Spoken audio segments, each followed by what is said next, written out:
습동가는 그러한 찬양대로 얼마나 여러 가지로 참 우리 교회의 주일 학교라.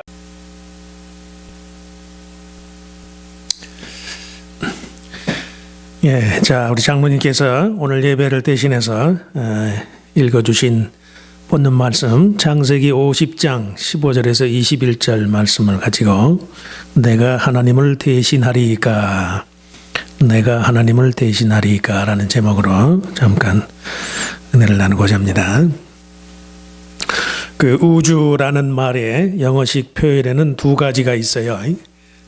만물이 저마다의 진행 방식을 따라서 자연적으로 생겨났다가 없어진다라는 그런 뜻으로 헬라 말의 코스모스라는 말을 쓰는가 하면 또 그 반대의 의미로 이 우주 만물이 정해진 하나의 구조 원리 또 하나의 지배 법칙에 따라서 유지되어 간다. 이 하나라는 그런 의미를 강조하는 또 다른 말로 유니버스라는 말을 쓰곤 하는데 그 만유인력의 법칙을 발견한 아이작 뉴턴에 따르면 우주의 지배 법칙이요 저마다의 개체를 자기 중심적으로 끌어당기는 그 힘, 만유인력의 법칙이라고 말하는 것처럼 자기를 중심으로 해서 끌어당기는 힘이 곧 우주의 지배 법칙이다. 그렇게 믿는 데 비해서 우리 기독교적인 세계관에 따르면 만물의 주인이고 창조주이신 하나님께서 부여해 놓은 하나님의 섭리의 진행 방식, 사랑과 용서 그리고 화해와 구원과 같은 하나님 중심의 삶의 원리에 따르는 것이다. 기독교인들이 생각하는 만물의 법칙은 그래요. 하나님 자신의 지극히 선한 역사의 진행 방식이 이 세상 모든 만물을 하나로 유지해가는 힘의 실제다. 때로는 그 힘이 우리 각자의 본래의 생각이나 계획을 부분적으로 수정하기도 하고 또 조금씩 개조와 변형을 통해서 총체적인 변혁에 이르게 된다.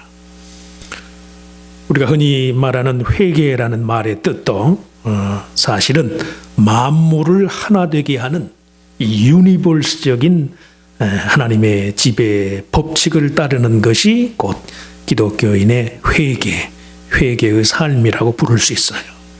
그렇기 때문에 우리가 창조주 하나님을 믿고 섬긴다는 것은 바로 그런 식의 삶의 원리와 지배 방식에 따라서 나 자신의 생각의 변화를 추구하는 것이다. 그동안 우리 생명의 삶 본문 말씀을 통해서 창세기의 내용을 지난해 말부터 한 3, 4개월 동안에 걸쳐서 창세기의 내용을 우리가 쭉 살펴보았는데 창세기의 주된 취지도요. 만물의 시작에 대한 무슨 과학적인 설명을 제시하려고 하는 것이 아니라 믿는 자의 삶 속에서 하나님의 지배 원리를 따라서 사는 삶이 무엇을 말하는가? 어떻게 사는 것이 하나님의 지배 원리를 따라서 하나님을 만물의 근원으로 여기면서 사는 것인가? 이런 삶에 대한 교훈이라고 할 수 있어요. 그래서 우리 삶 속에서 하나님의 지배 원리를 따라서 살아갈 때 우리들 자신을 포함해서 온 세계에 일어나는 인간의 삶의 질적인 변화, 그것이 어떤 것인지를 보여주는 것이 창세기적인 신앙의 핵심이라고 할 수 있어요. 창조주 하나님에 의해서 지어진 모든 세계의 조화와 질서 그리고 균형이라는 것은 구원받은 그의 백성의 내적인 평안함, 내면 세계의 질서와 같은 것이다. 제가 자주 말씀드리는 것처럼 질서 혹은 평화라는 것은 힘이 있을 때만 유지가 돼요. 신앙이건 비신앙이건 간에 내면 세계의 질서는 누구든지 자기 자신의 한계에 매이지 않고 오히려 그것을 능히 복종시킬 수 있는 더 크고 나은 힘의 실제에 의해서만 가능하다는 그런 말씀이에요. 내 자체적으로는 반드시 파괴와 소멸에 이르고 마는 것이 인간의 타락한 본성인데 비해서요. 신적인 의지의 도움이 없이는 인간성 자체의 개조와 변혁을 이루기가 불가능하다는 말씀입니다. 혼돈과 흑암에서 질서와 빛을 이끌어내시는 하나님의 뜻과 계획에 의해서 지배를 받는 것만이 최종적인 삶의 유익과 번영 그리고 평강을 누릴 수 있는 비결이라는 사실을 우리 모두가 잊지 말아야 한다는 그런 말씀이에요. 창세기의 맨 마지막을 장식하는 요셉과 그의 형제들과의 화해. 요셉은요, 자신을 헤아려 하였던 형들의 죄악을 용서하면서 자기 스스로 하나님께서 계획하고 이룩하시고자 하는 일을, 즉 형제들 모두의 죄를 용서하고 화해하고 일치함으로써 그들 모두에 대한 하나님의 구원의 뜻을 결단코 그 스스로 거슬릴 수 없다는 그런 뜻에서 내가 하나님을 대신하리이까. 요셉이 그렇게 말을 해. 내가 하나님을 대신하리이까. 이는 당연히 창조주 하나님께 대한 믿음의 표현, 그동안 우리가 쭉 보아왔던 창세기적인 신앙의 결론이라고 할 수 있어요. 내가 하나님을 대신하리이까. 요셉이 그렇게 말한 이유는 한 세 가지로 우리가 이해할 수 있는데, 첫째는 우리가 살아가는 이 세상에서요, 그 누구도 하나님을 대신할 자가 없다. 하나님의 뜻과 하나님의 계획에 맞서서 행할 수 있는 자가 아무도 없는 것이다. 그런 의미를 담고 있어요. 내가 하나님을 대신하리이까. 죄책감에서 기인하는 부질없는 염려와 두려움 때문에 동생의 종이 되기를 자청하는 그 형들에게 요셉은 자신이 결코 하나님을 대신할 수 없다고 그렇게 말하는데요, 그런 요셉의 말 속에는 무엇보다도 자기 자신이 하나님을 대신해서 형들이 자신에게 범한 악을 악으로 갚을 수 없다는 그런 의미를 담고 있어요. 형들을 미워할 수 없다는 것은 요셉 자신의 하나님께 대한 의무감의 표현이에요. 요셉의 무슨 인간적인 너그러움이나 요셉이 인내심이 많은 사람이라는 걸 보여주기 위한 그런 취지가 아니라, 다만 하나님께서 그들 모두의 삶을 지배하는 방식, 하나님의 뜻과 계획의 우수함과 우월성을 지적하기 위함이라는 그런 말씀이 시편에 인용되어 있는 말씀처럼 하늘이 땅보다 높음같이 하나님의 생각과 계획은 우리들 자신의 그것보다 높고 광대하다는 말씀이, 지음받은 피조물의 견해가 아무리 그럴듯해 보여도요, 인간은 결코 그를 창조하신 자의 보는 눈을 능가할 수 없어요. 더욱이 그것을 아끼고 보존하고자 하는 사랑의 속성에서 기인하는 창조주 하나님의 생각과 견해를 능가할 수 있는 사람이 이 세상엔 아무도 없다는 말씀이에요. 그래서 요셉은 형들의 죄를 사하는 그 용서의 필연성과 관련해서 내가 결코 하나님을 대신할 수 없습니다. 하나님을 대신하는 식으로 내가 형들이 내게 범한 악에 대해서 악으로 보응하는 식의 그런 일을 할 수 없다는 것을 요셉이 분명하게 고백하는 것을 알 수 있어요. 다만 자신의 생각과 계획이 하나님에 의해서 지배를 받기를 소원하였을 뿐. 그렇기 때문에 요셉에게는요, 하나님의 뜻을 따르는 데서 기인하는 모두의 삶의 질적인 변화와 유익이 너무도 분명하게 깨달아졌단 말씀이에요. 내 생각을 부인하고 내 나름대로 인간적인 보응의 원리를 포기하고 하나님의 뜻을 따르고 하나님에 의해서 불편한 마음의 감정까지도 하나님에 의해서 대신되어질 때 나타나는 우리 모두를 유익케 하는 창조주 하나님의 섭리, 이것을 요셉이 믿고 아는 까닭이요, 내가 하나님을 대신해서 당신들이 내게 범한 죄에 대해서 내가 악으로 결코 보응할 수 없다고 요셉이 그렇게 말해요. 그럼에도 불구하고 저와 여러분의 삶의 문제점은 분명한 것을 분명한 그대로 보지 못하는 것. 더 심각한 것은 하나님의 뜻이 분명하고 정말로 그것이 우리 모두를 유익케 하는 것이라는 사실을 알면서도 그 분명한 하나님의 뜻에 대해서 동조하려 하지 않는 마음, 우리 스스로 하나님을 대신하려 드는 마음, 이것이 우리들 모두의 삶의 문제점일 때가 너무도 많아요.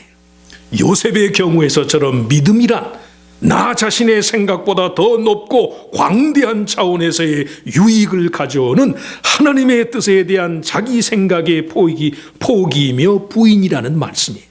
나 자신을 포함해서 모두에게 궁극적인 유익을 가져오는 것이라고 여겨지는 그것에 대해서 나 스스로가 대체물이 되지 않으려는 마음, 나 자신의 좁은 한계로 이 모든 것을 대신하려 들지 않는 마음, 오히려 나를 내려놓고 이것까지도 하나님께서 대신해 주기를 바라는 마음, 이것이 참된 믿음의 표현이라는 그런 뜻이.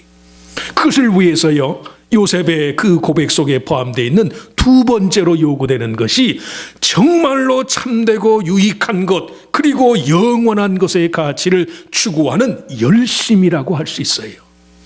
저나 여러분이나 인간의 삶이 한순간에 무슨 일회적인 대용품이 되기에는요, 그것으로 만족하기에는 우리에게 주어진 삶의 가치가 너무도 중요해요. 그렇기 때문에 70, 80세가 다 되었다 할지라도 정말로 하나님 편에서 더 나은 것이라고 여겨지는 것을 위해서 얼마든지 나의 생각을 바꾸고자 하는 그런 마음의 준비가 있어야 한다는 말씀이. 실제로 시편 84편 10절의 말씀을 보면 주의 궁정에서의 한 날이 다른 곳에서 천날보다 낫습니다, 그런 고백이 나와요. 한순간이라도 정말로 그것이 하나님께서 우리 모두를 유익케 하고 하나님의 뜻을 따르는 것이 그만큼 분명하게 유익하고 의롭고 더 나은 것이라고 생각된다면 삶의 형편여와에 상관없이 언제든 하나님 중심의 사고방식, 하나님 중심의 삶의 우선순위를 선택해야 한다는 그런 말씀이. 요사이 올해 다가올 6월 중순에 있을 인디아나에서 개최되는 나사렛 교단의 중앙총회, 그 중앙총회에 참석할 한국 대의원들을 위한 총회 관련한 여러 가지 번역물들을 지금 기한에 맞춰서 번역하는 일로 제가 좀 다소 분주한 생활을 해요. 그 번역물이 종류가 아주 여러 가지예요. 뭐 감독 보고서, 무슨 위원회 결의안, 무슨 뭐 장정 개정안들 수없이 그 보고물들이 많은데, 그 문서들의 내용이 쉽고 어렵고의 여부를 떠나서 번역 작업을 할 때마다, 한 수십 년 번역 작업을 한 지가 수십 년 됐는데, 그 번역 작업을 할 때마다 제 스스로 금원처럼 떠올리는 단어가요, 조금 더 낫게, a little better, 조금 더 낫게, 그 말이 주는 의미, 조금 더 낫게. 번역을 하다 보면 그저 내 상식적으로 아는 범위 내에서 간단히 그냥 표기할 수 있는 그런 말도 한 번 더 생각하고 보다 더 적절한 그런 낱말을 찾으면 읽기에도 편하고 또 원저자의 속마음이 깨달아지는 것만 같은 그런 말들이 많아요. 조금 더 생각하고 한 번만 더 뒤집어서 생각하면 얼마든 듣기에도 편하고 저자의 원뜻을 충분히 반영할 수 있는 그런 말들이 많은데, 그 조금 더 한 번 더 생각하는 것이 귀찮아서 아무렇게나 그저 끄적거리는 식으로 번역을 하고 나면 번역이 잘못되는 것은 물론이지만 그 말을 한 원저자의 의도를 왜곡하는 것 때문에요, 얼마나 미안하고 송구한지 몰라요. little better, 조금 더 낫게, 말 한마디, 우리의 생각에 편린, 우리의 의식의 어느 한 조각까지도 조금 더 나은 방향으로 하나님의 온전케 하심을 따라서 일하고 그렇게 생각하고자 하는 마음, 이것이 사실은 믿는 자의 삶의 원리와도 같아요. 시간에 쫓기다가 이게 그만 뜻이 통하지 않고 앞뒤가 맞지 않는 식으로 그렇게 번역한 것을 나중에 읽어보게 되면 누구인지도 알 수 없는 그 원저자에게 얼마나 미안한 마음이 드는지 알 수 없어요. 믿음 생활뿐만 아니라 인간의 삶의 모든 영역이 다 그래. 매사에 우리가 하나님 앞에서 조금 더 나아지고자 하는 그런 마음, 이것이 결국 성도의 삶의 위대한 변화로 이어진다는 그런 말씀이, 그것이 결국 우리로 하여금요 하나님의 구원의 열심과 그 열매를 이룰 수 있게 하는 그런 삶의 원리가 되는 거예요. 때와 장소 그리고 주어진 삶의 여건에 상관없이 매사에 하나님을 대하는 마음으로 조금 더 나은 것들을 사모하고 조금 더 나은 것들을 추구하는 그런 열심에 의해서요, 우리들 각자가 하나님의 사람으로 온전케 되어져요. 그런 마음가짐을 통해서 우리 스스로 인생의 어느 한 시점에서 십자가라도 능히 감당해낼 수 있는 그런 용기와 능력의 원천을 경험할 수 있다는 그런 말씀이, 요셉이 형들을 향해서 내가 하나님을 대신하리이까 이렇게 말하는 것은요, 정말로 참되고 유익하고 우리 모두를 온전케 하시는 하나님의 뜻에 대한 조금 더 나은 헌신, 조금 더 나은 양보, 조금 더 나은 믿음과 헌신, 그런 마음가짐의 표현이라고 부를 수 있다는 말씀이, 마지막으로 하나님을 대신할 수 없다는 요셉의 고백은요, 오직 하나님께서만 우리를 대신할 수 있다는 그런 믿음의 표현이에요. 하나님만이 우리를 대신할 수 있습니다. 언제든 우리들 자신보다 더욱 많이 사랑할 수 있는 분은 하나님밖에 안 계세요. 그러기에 우리의 삶은 다만 하나님에 의해서만 대신될 수 있다는 말씀이, 그러기 전까지 우리는 결코 안심할 수 없어요. 요셉은 자기 몸에서 난 자식들을 포함해서요, 그의 형제들의 자식을 두고 먼저 세상을 떠나는 요셉 자신의 임종의 자리에서 그들 모두의 후견인으로, 그들 모두의 가르디안으로 하나님을 지목해요.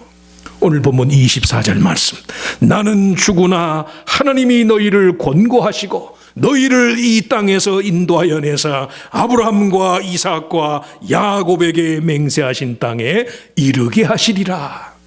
요셉의 경우처럼 정말로 우리가 아끼고 사랑해야 할 사람에 대해서 내가 그들을 사랑하는 만큼 그들을 사랑해 줄 자, 내가 갖고 있는 그들에 대한 사랑의 깊이만큼, 아니 그 이상으로 그들을 사랑해 줄 수 있는 분은 오직 하나님밖에 없다는 그런 말씀이,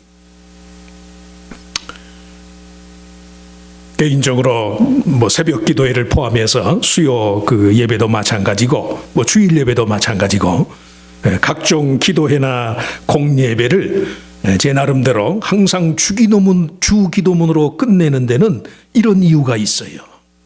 물론 목회자의 자발적인 관심, 그 사랑에서 기인하는 개인 기도가 아무리 귀하다고 할지라도요, 주께서 우리를 위해서 친히 대속하시면서 간구하시는 그 은혜의 깊이에는 도달할 수 없다는 그런 생각이, 그래서 모든 기도에 또 모든 예배의 말미에 주기도문을 해요.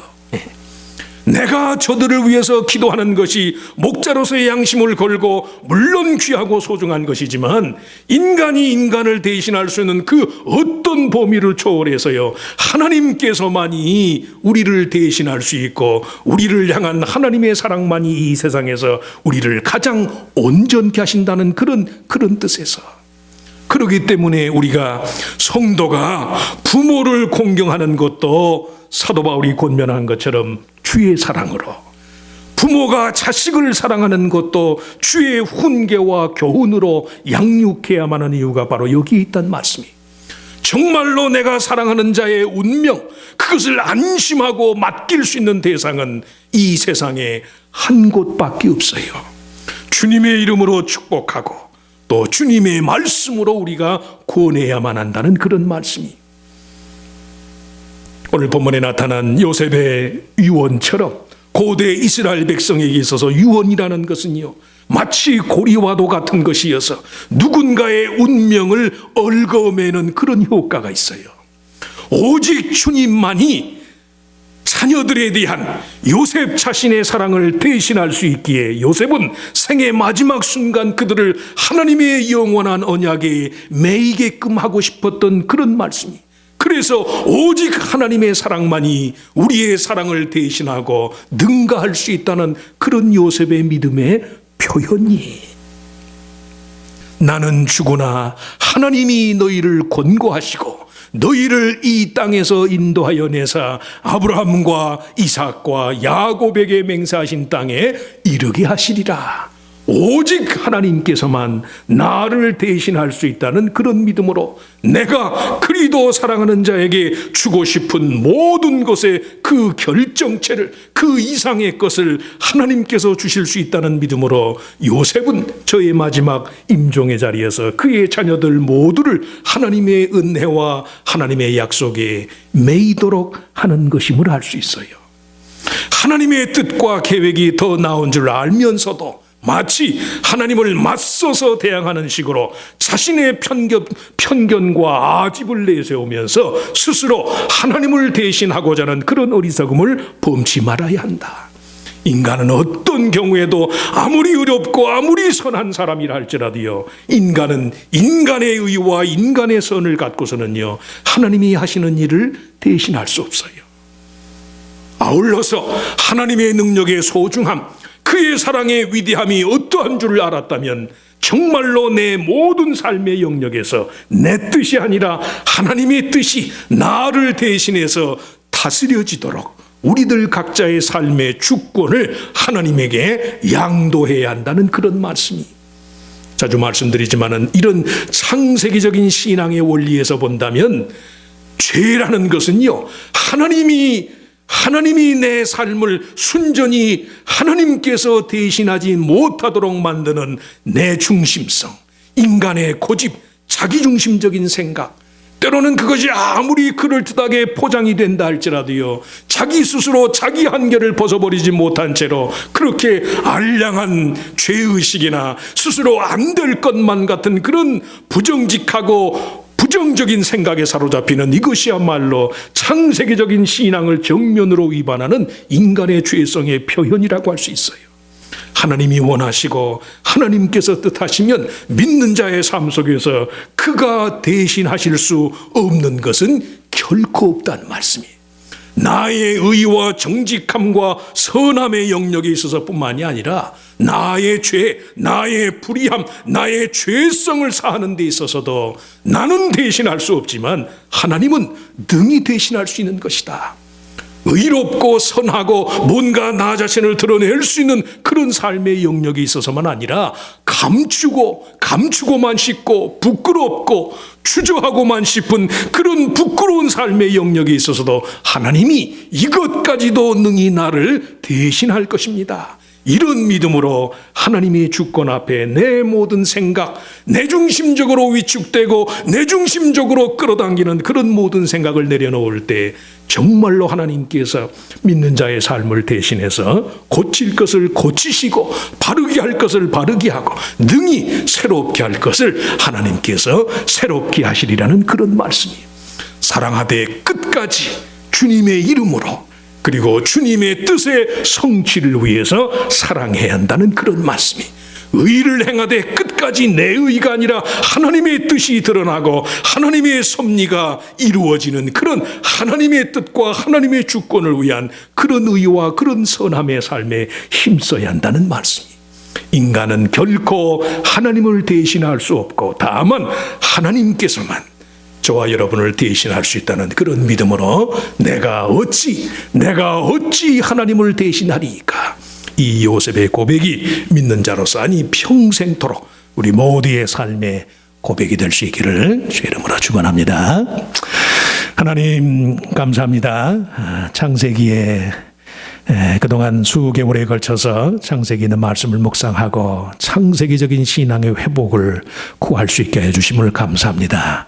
만물이 창조주 하나님의 손에 의해서 지음받았다는 사실이 구체적으로, 개인적으로, 가정적으로 오늘 내게 주시는 의미가 무엇일지를 깊이 되새길 수 있는 저희들 모두가 되게 하여 주시옵소서. 인간은 그 어느 것도 자기 자신을 포함해서 삶의 어떤 영역에서도 스스로 이룰 수 있는 것이 없습니다. 우리는 결코 하나님을 대신할 수 없고 오직 하나님께서만 우리를 능히 대신할 수 있는 줄로 믿습니다. 뭔가 내 의가 드러나고 나의 선함이 나타나는 그런 의롭고 뭔가 자랑스러운 그런 삶의 여지들에 있어서도 그렇지만 부끄럽고 위축되고 감추고만 싶은 그런 소위 죄된 나 자신의 삶의 영역에서도 하나님이 원하시면, 또 내가 믿음으로 살면 이것까지도 하나님께서 대신할 것입니다. 모진 인간의 죄성까지도 하나님의 의와 하나님의 구원을 이루는 은총의 수단으로 사용하실 수 있는 분이 하나님이시고, 그것이 창조주 하나님의 만물을 새롭게 하는 변화의 역사인 줄로 믿사오니, 이 믿음으로 우리의 삶의 전부를 하나님에 의해서 대신되어지기를 간구하는 삶이 되게 하여 주시옵소서. 이 일을 위해서 독생자 그리스도께서 십자가에 달려 죽으시고, 죽으실 뿐 아니라 부활함으로써 하나님의 주권과 하나님의 능력의 성취를 우리에게 보이신 줄로 믿사오니, 십자가의 구원의 능력으로 내 삶의 모든 것들이 주의 뜻 안에서 대신되어져서 구원과 회복과 용서와 창조와 하나님의 위대한 평강의 역사를 이루고 그 능력을 경험하는 성도의 삶이 되게 하여 주시옵소서. 내가 어찌 하나님을 대신하리이까? 이 믿음으로 다가오는 한 주간도 우리의 삶 속에서 내 주인 되신 하나님의 능력을 선포하고, 우리의 삶을 통해서 창조주 하나님의 복된 뜻이 이루어지는 거룩하고 복된 한 주간의 삶이 되게 하시기를 바라옵고, 감사하며 우리 주님 예수 그리스도 이름으로 간절히 기도하옵나이다. 아멘.